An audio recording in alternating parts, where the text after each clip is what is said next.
So here's the thing about Renee Perry from Desperate Housewives. While many people consider her to be underdeveloped, unlikable, or simply not fit to be what many assumed was Edie Britt's replacement, I, right from the very beginning, found Renee to be nothing other than an absolute icon. And that only became more and more evident to me the further she was developed on the show. It ended up so that she became one of my favorite additions to the cast the show has ever brought on, and was such an integral part of the main characters. I really never forgot her presence. Not just because she's also so effortlessly hilarious thanks to Vanessa Williams' insanely well-rounded performance. Like seriously, I think a huge reason why I was so quickly endeared to her is because of how many fantastic one-liners she has. If your lawyers don't sweeten the settlement offer, I will sue you for half of everything.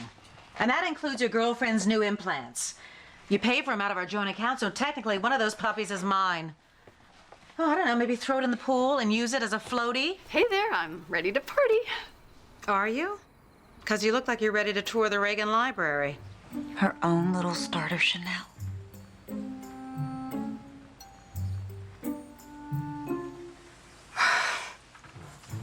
You are the best mother ever. Did you take the laces out of all my sneakers? Yeah. And I also got rid of all your knives, razors, pills, cleaning fluid, and your shower curtain. How could I kill myself with a shower curtain? You can. I just thought it was ugly. See this? The tricycle with the line through it? What does that mean? No kids.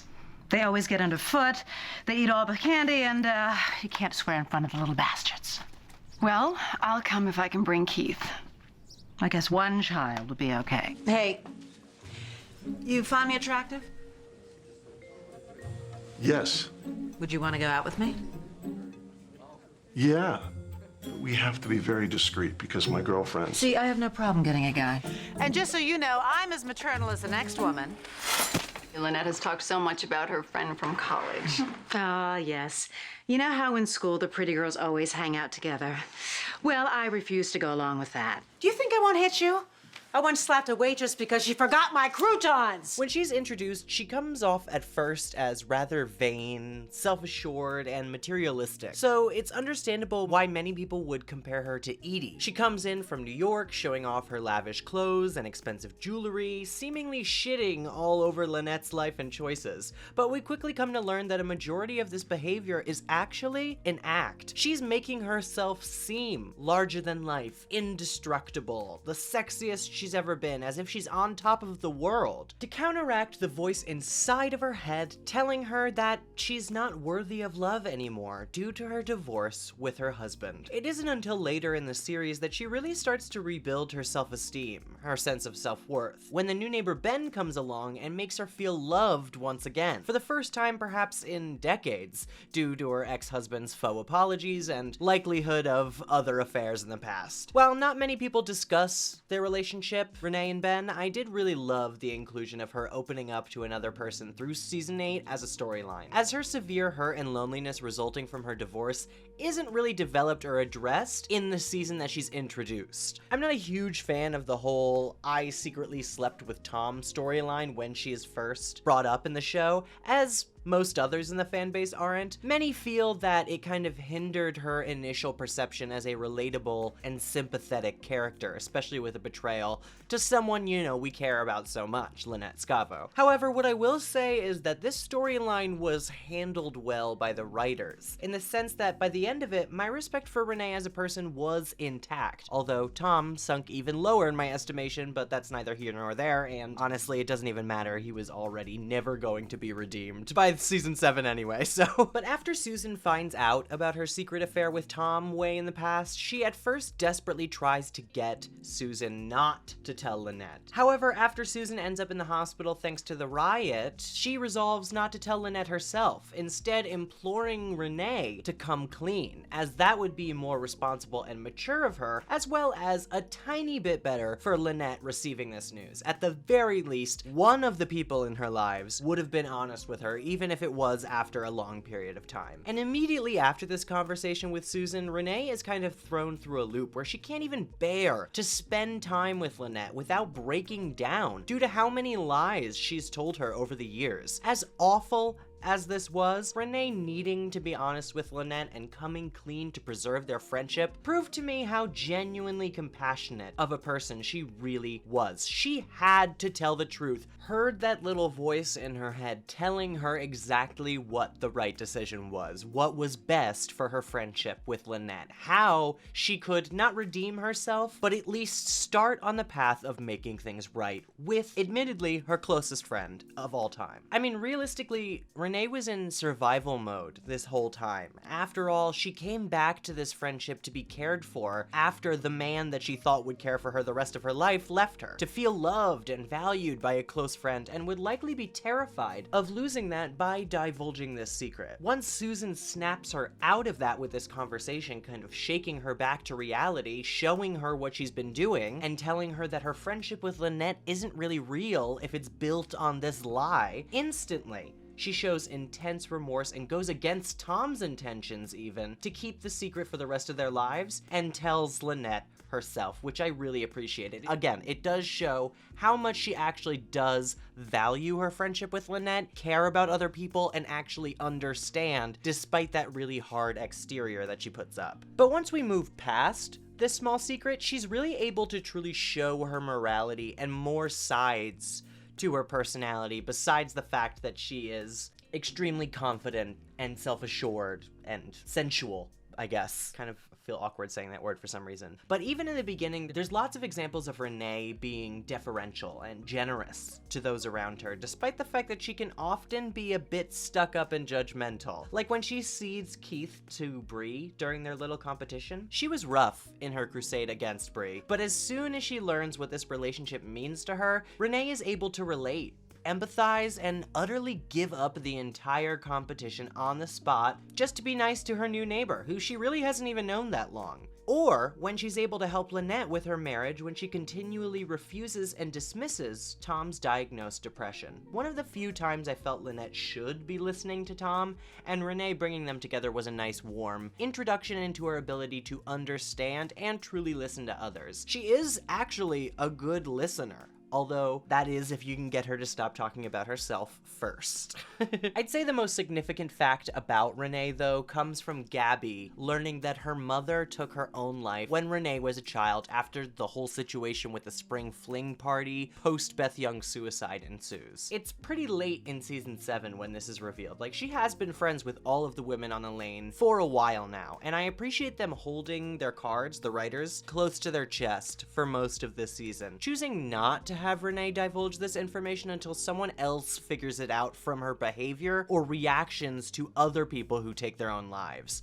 It does a lot to prove how closed up Renee is toward others and how much of her true self she hides from everyone that she's friends with. I also loved during this episode how they kind of transitioned Renee's rude comments about Beth into a valid outlook on life due to her experiences. How she feels the need to throw this party, to continue having fun, to live life to the fullest because she understands how valuable it is. Yet another character on this show that proves that what you see is not exactly what you get, and that cold, effortless, diva-rific exterior might be a cover for a ton of pain roiling underneath. I mean, it really takes quite a bit of effort for Ben to open Renee up and get her to be honest about her priorities and her attitude, but he is able, eventually, to break her out of her shell bit by bit. I really liked the detail in the dialogue where on their first date, when Renee finally opens up and says something truthful, she still can't bring herself to admit the full truth to him just yet. She hesitates, saying her mom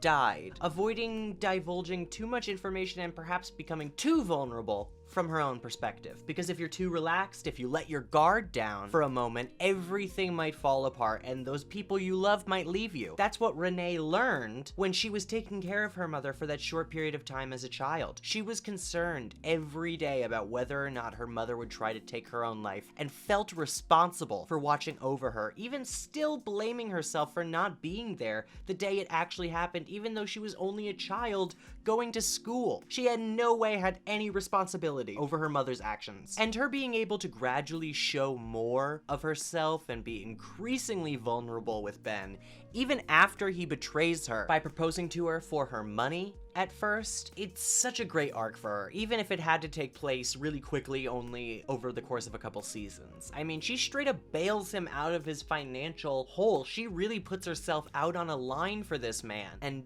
bears all of her feelings toward him as well. Things that she really wasn't willing to do with her partners when we initially met her. I mean, for God's sakes, for a little bit in season 7, she was even considering getting back with her ex-husband, as horrible as he treated her. And even though she might not have been close enough to the main 4 girls to be involved in the murder cover-up in the final season, it's honestly more like the timing was off since she was drunk and didn't walk in early on Gabby and Carlos like the rest of the girls did. She ends up playing perhaps one of the most important roles in the group's recovery from this awful act anyway. Even though she goes after Bree simply for suspicion for stealing her new beau Ben away from her, she is undoubtedly the one who saves Bree's life. When Bree considers suicide, Renee was there and was insistent enough to not leave her in her hour of need after learning just how much pain she was in. In fact, immediately afterwards, she moves in with Bree to make sure that she is not a danger to herself. She refuses